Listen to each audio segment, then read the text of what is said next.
Hallo, ich bin Jonas. Willkommen beim Nine Nah Tree Podcast. Heute werde ich das Buch zusammenfassen und besprechen. Warum ich niemals für mein Land kämpfen würde. Gegen die Kriegstüchtigkeit von Ole Nymon ist ein provokantes und tiefgründiges Buch, das eine kritische Auseinandersetzung mit dem gegenwärtigen Militarismus und der konventionellen Vorstellung von Patriotismus liefert. In einer Zeit wachsender globaler Konflikte, erhöhter Aufrüstung und politischem Druck auf die Bürger, sich im Sinne des Nationalstaates zur Verteidigungsbereitschaft zu bekennen, hinterfragt dieses Werk den moralischen und politischen Preis der Kriegstüchtigkeit. Nymon, ein profilierter Denker und Autor, geht der Frage nach, warum immer wieder Menschen bereit sind, ihr Leben aufs Spiel zu setzen, um für abstrakte nationale Ziele zu kämpfen. Statt den gängigen Narrativen von Pflicht und Ehre zu folgen, lädt er die Leser dazu ein, die Rolle des Individuums in der Gesellschaft und den Stellenwert des kollektiven Handelns neu zu bewerten.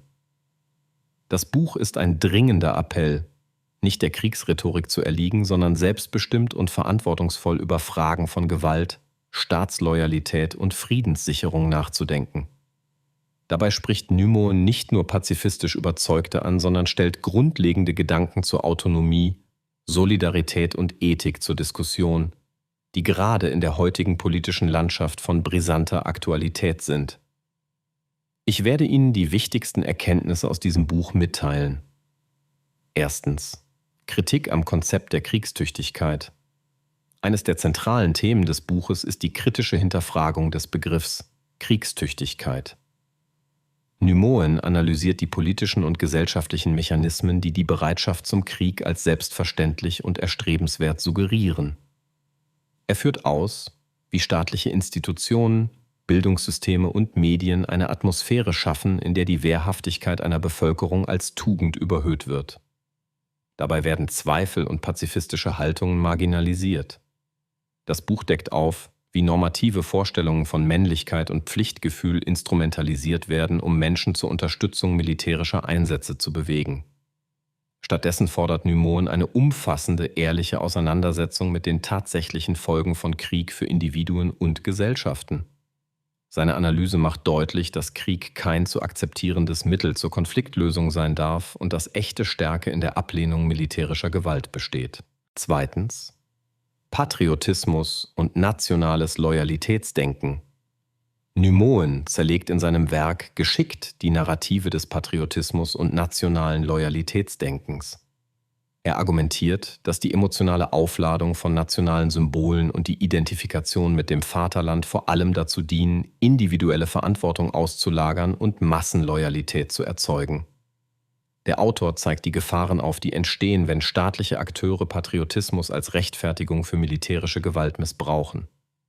Nymon stellt die Frage, wie sinnvoll es tatsächlich ist, für eine abstrakte Größe wie das Land zu kämpfen, statt individuelle Freiheit und moralische Integrität als höheres Gut zu betrachten.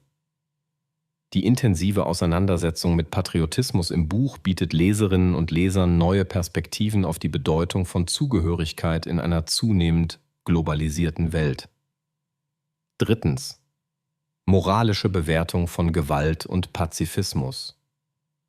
Ein weiterer zentraler Aspekt des Buches ist die ethische und moralische Bewertung von Gewalt sowie die Rolle des Pazifismus im gegenwärtigen Diskurs. Nymon setzt sich intensiv mit der Frage auseinander, ob es moralisch gerechtfertigt ist, Gewalt im Namen staatlicher Interessen einzusetzen. Er argumentiert aus einer konsequent pazifistischen Perspektive, dass die Legitimation von Kriegen zu einem fatalen Automatismus führen kann, der Leid, Tod und gesellschaftliche Zerstörung nach sich zieht. Das Buch plädiert für eine Ethik des Widerstands, die auf zivilem Ungehorsam, Dialog und gewaltfreien Protesten basiert. Nymon legt dar, dass wahre moralische Größe in der Ablehnung von Gewalt und in der aktiven Gestaltung von Frieden besteht. Viertens. Kritik an historischen und aktuellen Kriegsnarrativen. In diesem Themenkomplex untersucht Nymon, wie sich historisch gewachsene Kriegsnarrative in die kollektive Erinnerung eingeschrieben haben. Er beleuchtet, wie Mythen, Heldengeschichten und Denkmäler die Wahrnehmung von Militär und Krieg über Generationen hinweg prägen.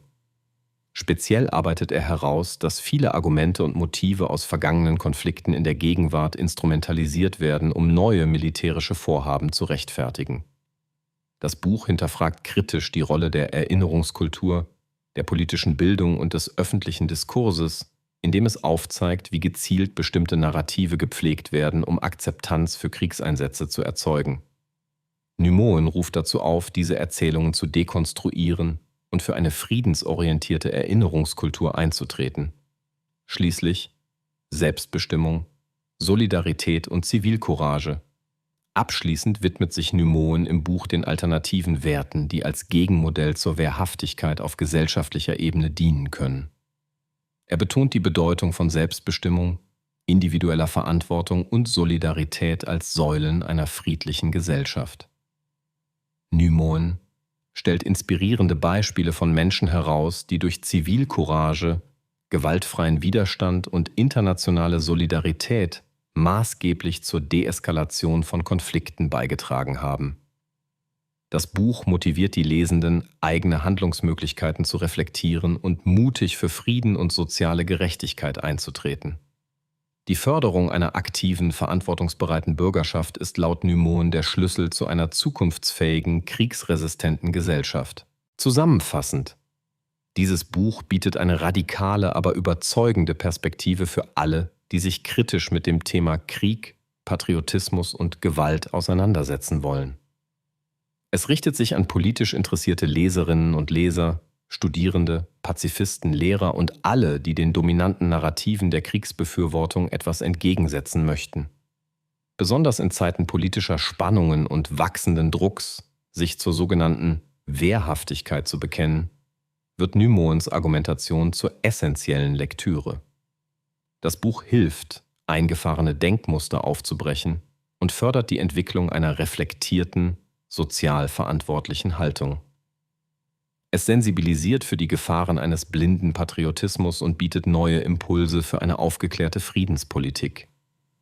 Wer »Warum ich niemals für mein Land kämpfen würde« liest, erhält nicht nur eine umfassende Analyse der Ursachen und Folgen von Krieg, sondern auch wertvolle Denkanstöße für den persönlichen und gesellschaftlichen Umgang mit Konflikten.